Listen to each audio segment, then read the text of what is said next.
आज शुरुआत करेंगे उस खबर से जिसने भारत और कनाडा के रिश्तों की नई शुरुआत की है। देखिए ये रिपोर्ट।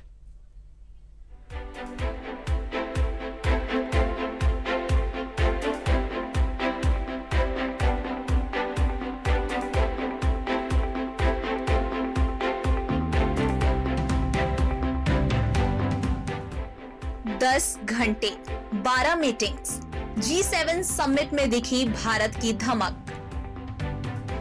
G7 समिट में हिंदुस्तान की धमक कितनी बड़ी थी, ये वर्ल्ड लीडर्स की आंखों में पीएम मोदी से मिलते ही दिख रही चमक बता रही है। 14 देशों के राष्ट्राध्यक्ष जब एक मंच पर आए तो नजारा अपने आप में ही अलग था। G7 की ये मीटिंग महज वर्ल्ड लीडर्स के मुलाकात के लिए ही खास नहीं रहा, बल्कि भारत और कनाडा के रिश्तों में जो जमी बर्फ थी वो भी पिघलना शुरू हो गई है। ट्रूडो की जिस कनाडा सरकार ने भारत के साथ रिश्ते खराब किए थे, अब कनाडा में नई बनी मार्क कार्नी की सरकार इसे खुद से सुधारने में कोई कसर नहीं छोड़ रही है। It's a great honor to host you at the G7.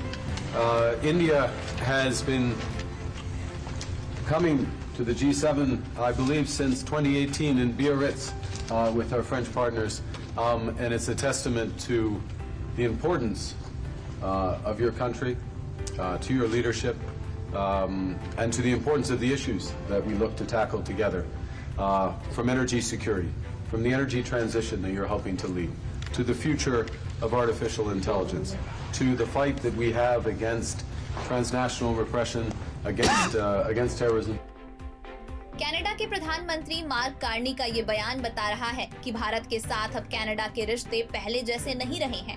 Canada में बदली सरकार के साथ भारत के लिए कनाडा का नजरिया भी बदल चुका है। अब दोनों अपने रिश्तों में नए अध्याय लिखने के लिए तैयार हैं। भारत और कनाडा के संबंध अनेक प्रकार से बहुत ही महत्वपूर्ण है। कनाडा की अनेक कंपनियों का भारत में निवेश है। भारत के लोगों का भी कनाडा की धरती पर बहुत बड़ा निवेश है।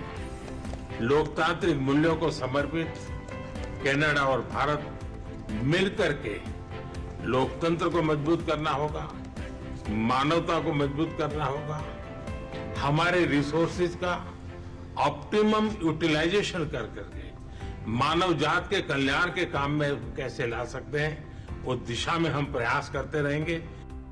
G7 समिट के दौरान पीएम मोदी और मार्क कार्नी के बीच द्विपक्षीय बैठक हुई।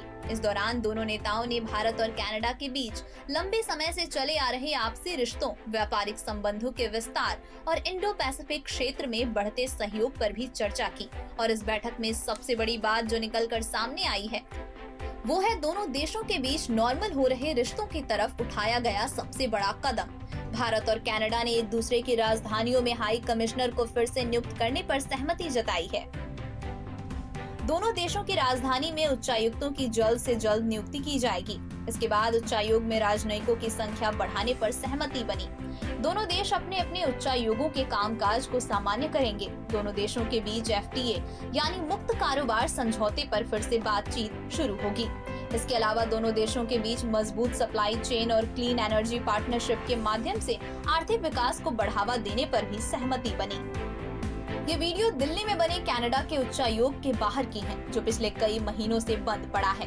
अब जब कनानास्किस की बैठक में दोनों देशों ने अपने उच्चायुक्तों की नियुक्ति दोबारा करने पर मुहर लगाई, तो इसका मतलब है कि भारत और कनाडा के बीच रिश्ते सामान्य होने वाले हैं।